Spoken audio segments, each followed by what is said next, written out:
കളമശ്ശേരിയിൽ അപ്പാർട്ട്മെന്റിൽ കയറി കോളേജ് വിദ്യാർത്ഥികൾ ആക്രമണം നടത്തുന്നതിന്റെ സിസിടിവി ദൃശ്യങ്ങൾ പുറത്ത്. കമ്പിവടിയും മാരകായുധങ്ങളുമായിട്ടായിരുന്നു ആക്രമണം. ആക്രമണത്തിൽ 5 പേർക്ക് പരിക്കേറ്റിരുന്നു. 5 പേർക്കെതിരെ വധശ്രമമടക്കമുള്ള വകുപ്പുകൾ ചുമത്തി കേസെടുത്തു.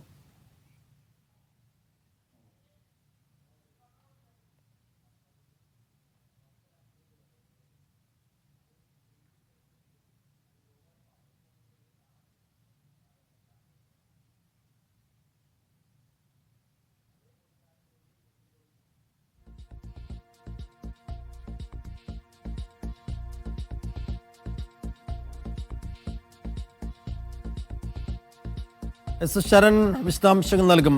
ശരൺ, ആ ദൃശ്യങ്ങളിൽ നിന്ന് വ്യക്തമാണ് ആ വിദ്യാർത്ഥികളുടെ ഭാഗത്തു നിന്ന് ഏത് തരത്തിലുള്ള ഒരു ആക്രമണം ഉണ്ടായി എന്നുള്ളതിൻ്റെ വ്യക്തമായ ചിത്രവും തെളിവും ആ ദൃശ്യങ്ങളിലുണ്ട്. അപ്പോൾ ഈ അപ്പാർട്ട്മെന്റ് ആക്രമണത്തിന്റെ കാരണം എന്തായിരുന്നു? ഇതിലിപ്പോൾ പോലീസിന്റെ നടപടി ഏതെല്ലാം രീതിയിലൂടെ പോകുന്നുണ്ട്?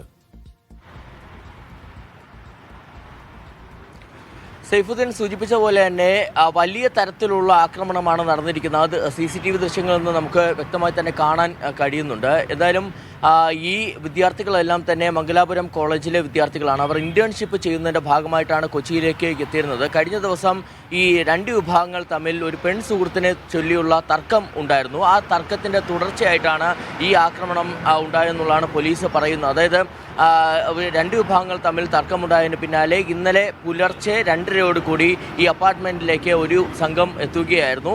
പ്രധാനമായിട്ടും നമുക്ക് ആ ദൃശ്യങ്ങൾ കാണാൻ കഴിയുന്നുണ്ട്. മാരകായുധങ്ങളും കമ്പിവടികളുമായിട്ടാണ് ഈ സംഘം എത്തിയിരുന്നത്. അതിനുശേഷം അവർ ഈ വാതിൽ തകർക്കാൻ ശ്രമിക്കുന്നു.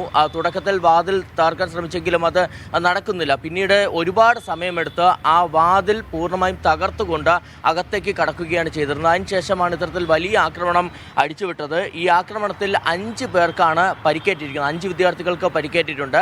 5 പേർക്കെതിരെയാണ് ഇപ്പോൾ കളമശ്ശേരി പോലീസ് വധശ്രമം അടക്കമുള്ള വകുപ്പുകൾ ചുമത്തി കേസെടുത്തിരിക്കുന്നത്.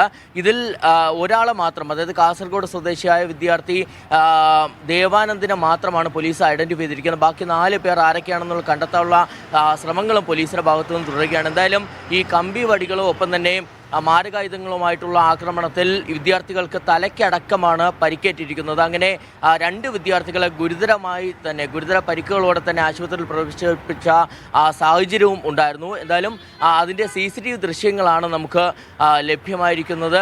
വലിയ തരത്തിൽ തന്നെ ആക്രമണം ഉണ്ടാകുന്നു. 5 വിദ്യാർത്ഥികൾക്കാണ് ഈ ആക്രമണത്തിൽ പരിക്കേറ്റിരിക്കുന്നത്. എന്തായാലും ഈ 5 പേര് പ്രതി ചേർത്ത ആളുകളെ ഒരാളെ മാത്രമാണ് കണ്ടെത്തിയിരിക്കുന്നത്. ബാക്കി 4 പേരും ആരാണെന്ന് ഐഡന്റിഫൈ ചെയ്യാനുള്ള ശ്രമങ്ങൾ പോലീസിന്റെ ഭാഗത്തുനിന്ന് തുടരുകയാണ്. എന്തായാലും ഇതുമായി ബന്ധപ്പെട്ടുള്ള തുടർ നടപടികളും പോലീസ് ശക്തമാക്കിയിട്ടുണ്ട്. തീർച്ചയായും ശരൺ സൂചിപ്പിച്ചതുപോലെ തന്നെ ഈ CCTV ദൃശ്യങ്ങൾ പ്രധാനപ്പെട്ടതാണ്. അതനുസരിച്ച് കൂടുതൽ നടപടികളിലേക്ക് പോലീസിന് കടക്കാവുന്നതുമാണ്. വിശദാംശങ്ങൾ നൽകിയത് ശരണാണ്.